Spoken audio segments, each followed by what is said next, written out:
خلفائے راشدین، عام طور پر تو ہم کہتے ہیں حضرت ابو بکر، حضرت عمر، حضرت عثمان، حضرت علی. میں نے اپنی ذاتی رائے، حقیر سی رائے عرض کی ہے، اس میں حضرت حسن کا دور بھی شامل ہونا چاہیے 6 مہینے کا.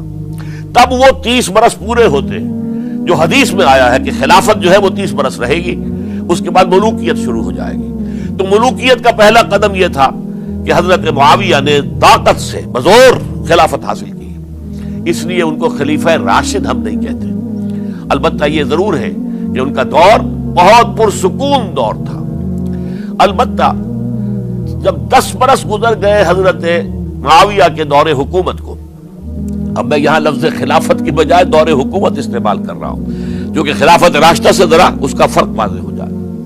تو اس وقت ایک اور صحابی، جلیل القدر صحابی مغیرہ ابن شعبہ رضی اللہ تعالی عنہ، وہ حضرت معاویہ کے پاس آئے اور انہوں نے یہ کہا کہ دیکھیے، اگر آپ نے اپنے بعد اپنا جانشین نامزد نہ کیا تو ہو سکتا ہے پھر فسادات پیدا ہو جائے، پھر مختلف لوگ خلافت کا دعویٰ لے کر کھڑے ہو جائیں، پھر خانہ جنگی ہو جائے.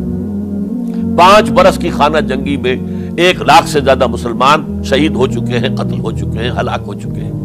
اب دوبارہ وہی دور نہ آ جائے، لہذا آپ اپنا جانشین نامزد کر دیجئے. امیر معاویہ ریلیکٹنٹ تھے، لیکن انہوں نے دلائل دیے، دلائل مضبوط تھے. انہوں نے کہا کہ اب کبار صحابہ دنیا سے رخصت ہو چکے، وہ جماعت کہ جن کی تربیت اور تزکیہ، جن کی تعلیم حضور نے خود کی تھی اور ان کو اندر سے پاک کر دیا تھا، ان کی نیتیں بالکل پاک ہو چکی تھی، کوئی نفسانیت ان میں نہیں رہی تھی، وہ جماعت تو اکثر و بیشتر اب ختم ہو چکی، فوت پا چکے، وفات ہو چکی.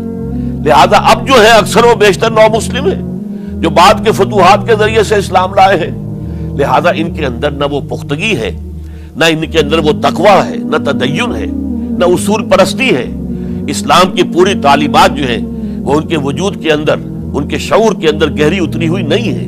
لہذا اب صورتحال وہ نہیں رہ سکے گی جو حضرت ابو بکر یا حضرت عمر یا حضرت عثمان یا حضرت علی کے زمانے میں تھی. لہذا آپ نامزد کیجئے. یہ بھی بتا دوں کہ مغیرہ ابن شعبہ کون تھے رضی اللہ تعالیٰ عنہ. نمبر 1 یہ کہ یہ اصحاب شجرہ میں شامل ہیں، جن 1400 یا 1800 افراد نے حضور سے بیعت کی تھی صلح حدیبیہ سے متصل قبل، اس درخت کے نیچے بیٹھ کر جس کے بارے میں سورہ فتح میں فرمایا گیا کہ لقد رضی اللہ عن المؤمنین اذ یبایعونک تحت الشجرہ. اللہ ان تمام اہل ایمان سے راضی ہو گیا جو اے نبی صلی اللہ علیہ وسلم آپ کے دست مبارک پر بیعت کر رہے تھے اس درخت کے نیچے، ان میں سے موجود، ان میں یہ مغیرہ ابن شعبہ ہے. پھر مغیرہ ابن شعبہ وہ ہے کہ حضرت علی اور امیر معاویہ ان کے درمیان جو خانہ جنگی ہوئی اس میں ہمیشہ حضرت علی کے ساتھ رہے، حضرت علی کے ہی وہ سپورٹر تھے، ان کے ساتھ تھے. اس پہلو سے اچھی طرح سمجھ لیجئے کہ یہ نہیں ہے کہ وہ در حقیقت کو پہلے سے وہ امیر معاویہ کے ساتھی تھے، نہیں. لیکن اب جو صورتحال وہ دیکھ رہے تھے، جہاں دیدہ انسان تھے، بہت بڑے سیاستدان تھے، جانتے تھے حالات کو، حالات کے نفس پر ان کا ہاتھ تھا. لہذا انہوں نے یہ مشورہ دیا اور پھر امیر معاویہ نے اس مشورے کو قبول کر لیا اور یزید کی ولی عہدی کا اعلان کر دیا. یہ بالکل مڈل ہے حضرت امیر معاویہ کے دور خلافت کا درمیان. یہ 10 سال جب ہو گئے تھے حضرت امیر معاویہ کی خلافت کو یا حکومت کو، تب یہ معاملہ پیش آیا اور یزید کے ہاتھ پر یہ بیعت ولی عہدی تمام جو بھی مختلف گورنرز تھے ان کے ذریعے سے کہہ دیا گیا اپنے اپنے علاقے کے لوگوں سے بیعت لے لو. یہ بیعت عام طور پر لوگوں نے کر لی. البتہ 5 شخصیتیں جو بہت نمایاں تھیں انہوں نے اس بیعت سے انکار کیا. ان میں کون تھے ذرا نوٹ کیجئے. حضرت ابو بکر فوت ہو چکے، ان کے بیٹے عبد الرحمن ابن ابی بکر. حضرت عمر فوت ہو چکے، ان کے بیٹے عبداللہ ابن عمر. حضرت زبیر فوت ہو چکے، ان کے بیٹے عبداللہ ابن زبیر. حضرت عباس فوت ہو چکے، ان کے بیٹے عبداللہ ابن عباس. حضرت علی شہید ہو چکے، ان کے بیٹے حسین ابن علی رضی اللہ تعالی عنہم اجمعین. یہ 5 جو امت کے بہت بڑے 5 افراد کے گویا کے وہ چشم و چراغ تھے ان گھرانوں کے، انہوں نے انکار کیا. اور ان میں خاص طور پر عبد الرحمن ابن ابی بکر نے یہ جملہ کہا کہ تم چاہتے ہو کہ قیصر و کسریٰ کی سنت پر عمل کرو کہ باپ کے بعد بیٹا حاکم بن جائے. یعنی ایک قدم تو خلافت کا نظام پہلے ہی نیچے اتر چکا. مشاورت سے تو حضرت امیر معاویہ کا بھی جو نسب ہوا ہے وہ مشاورت سے نہیں ہوا. ایک درجے میں وہ جو اللہ تعالیٰ کے رسول نے عمارت بنائی تھی شاندار، اس خلافت کا جو سیاسی نظام تھا، اس میں ایک تو کڑی آ چکی زوال کی کہ ایک شخص نے طاقت کے ذریعے سے خلافت حاصل کر لی. اب اس کی اگلی کڑی لانا چاہتے ہو کہ کیسر و کسرا کے طریقے سے خاندان کے اندر، ایک قبیلے کے اندر یہ خلافت جو ہے یا حکومت جو ہے نسل بعد نسل، باپ کے بعد بیٹا اور بیٹے کے بعد پوتا، اس کو ہم کبھی گوارا نہیں کریں گے. حضرت امیر معاویہ بہت دانشمند انسان تھے. انہوں نے ان پانچوں حضرات پر کوئی تشدد نہیں کیا، کوئی جبر نہیں کیا، بلکہ رہنے دیا. ٹھیک ہے، یہ بیعت نہیں کر رہے، ابھی تو بیعت ولی عہدی ہے، کوئی حرج نہیں. لہذا کوئی جھگڑا، کوئی اس وجہ سے کوئی فساد، اس بنا پر کوئی جنگ نہیں ہوئی.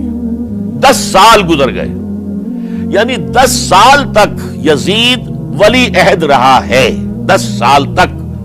اور اس سوائے ان 5 بڑی شخصیتوں کے جو پوری امت تھی، عوام الناس تھے، ان سب نے اسے قبول کیا. یہ صورتحال اب جب پیدا ہوئی جب حضرت امیر معاویہ کا انتقال ہو گیا، یہ سن 60 ہجری ہے. اب سوال پیدا ہوا کہ وہ ولی عہدی کی بیعت اب بیعت خلافت میں منتقل ہو جائے گی. لہذا پھر یہ ہوا کہ سب لوگوں سے، سب گورنروں کو لکھ دیا گیا تمام صوبوں کے اندر کہ اپنے اپنے لوگوں سے بیعت لے لو. ظاہر بات ہے کہ وہاں کوئی ریفرنڈم نہیں ہوتا تھا، کوئی ووٹ نہیں ہوتے تھے کہ اس کی پرچیاں ڈالی جا رہی ہوں، ایک شخص سے رائے لینا نہیں ہوتی تھی، بلکہ اس وقت کی جمہوریت یہ تھی اور شورائیت یہ تھی کہ ڈفرنٹ کلینز ہیں، ڈفرنٹ فیملیز ہیں، ڈفرنٹ ٹرائبز ہیں، ان کے سردار، ان کے بڑے لوگ، ان کے اہم لوگ بیعت کر لیں تو گویا کہ سب کی بیعت ہو گئی. وہ ایک قبائلی نظام تھا اور اس میں یہ نہیں تھا نظام کے ووٹ بنے ہوئے ہوں اور اس کی پرچیاں ڈالی جا رہی ہوں. تو تمام عالم اسلام نے گویا کہ بیعت قبول کر لی اب یزید کی بحیثیت خلیفہ. اب وہ جو 5 آدمی تھے ان میں سے ایک فوت ہو چکے تھے، حضرت عبد الرحمن ابن ابی بکر رضی اللہ تعالی عنہما، دونوں فوت ہو گئے، لیکن باقی 4 رہ گئے. ان 4 کو نوٹ کیجئے، اور یہ بڑا سینسٹیو ایشو ہے جس پر میں اب گفتگو کر رہا ہوں. ان 4 میں کون ہے؟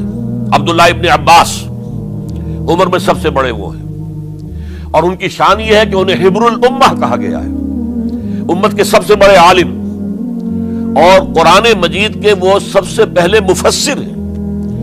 اصل جو جتنی بھی تفسیری روایات ہمیں ملتی ہیں حضرت عبداللہ ابن عباس کے شاگردوں سے، تابعین سے، لہذا ان کا بہت اونچا مقام ہے.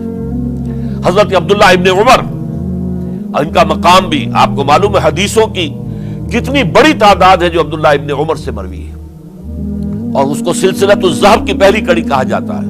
روایت حدیث میں جو سنہری زنجیر ہے اس کا آغاز حضرت عبداللہ ابن عمر ہے. ایک طرف یہ دونوں ہو گئے، ان دونوں کی رائے کیا ہوئی؟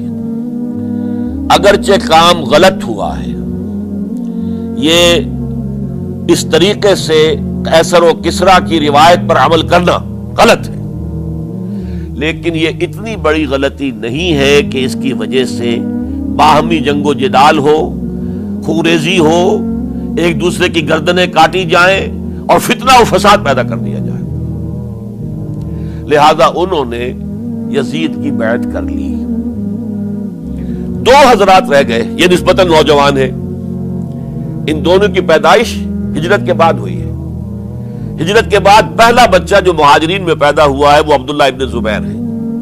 بلکہ کچھ عرصے تک مہاجرین میں جب کوئی پیدائش نہیں ہوئی تو وہ مکے مدینے کے منافقین نے کہنا شروع کر دیا تھا کہ یہ یہاں کے کمزور ہو گئے، نامرد ہو گئے، ان کی اولاد اب چلے گی نہیں. تو عبداللہ ابن زبیر جب پیدا ہوئے، اور آپ کو معلوم ہونا چاہیے وہ حضرت ابوبکر صدیق کے نواسے ہیں، حضرت عائشہ صدیقہ کی ہمشیرہ حضرت اسماء کے بیٹے ہیں عبداللہ ابن زبیر. اور زبیر بہت شجاع، بہت ہی بہادر انسان تھے. تو عبداللہ ابن زبیر کے اندر بھی وہی کیفیات تھی. انہوں نے کہا نہیں، اس غلطی کو ہم برداشت نہیں کریں گے. خورزی ہوتی ہے تو ہو، لیکن ہم اسلامی نظام کو نیچے اترتا ہوا نہیں دیکھ سکتے. جیسے کبھی حضرت ابو بکر نے فرمایا تھا، ایبدل الدین وانا حی، کیا دین میں ترمیم اور تنسیخ کر دی جائے گی؟ دین کو بدل دیا جائے گا، دین میں تحریف کر دی جائے گی جبکہ میں ابھی زندہ ہوں؟ میں جیتے جی یہ نہیں ہونے دوں گا. حضرت عبداللہ ابن زبیر کی یہ رائے ہوئی وی ہیو ٹو چیلنج، ہم مقابلہ کریں گے، ہم اسے پیسیولی قبول نہیں کریں گے۔ انہوں نے بیعت سے انکار کیا اور مدینہ چھوڑ کر مکے جا کر حرم کے اندر پناہ گزین ہو گئے۔ یہی معاملہ حضرت حسین ابن علی رضی اللہ تعالی عنہما کا تھا، وہ بھی نہایت شجاع، نہایت جری، نہایت بہادر۔ انہوں نے بھی کہا کہ یہ غلط قیصر و کسریٰ کی روایت جو شروع ہو رہی ہے، اسے ہم نے ریزسٹ کرنا ہے اور اسے ہم آگے نہیں چلنے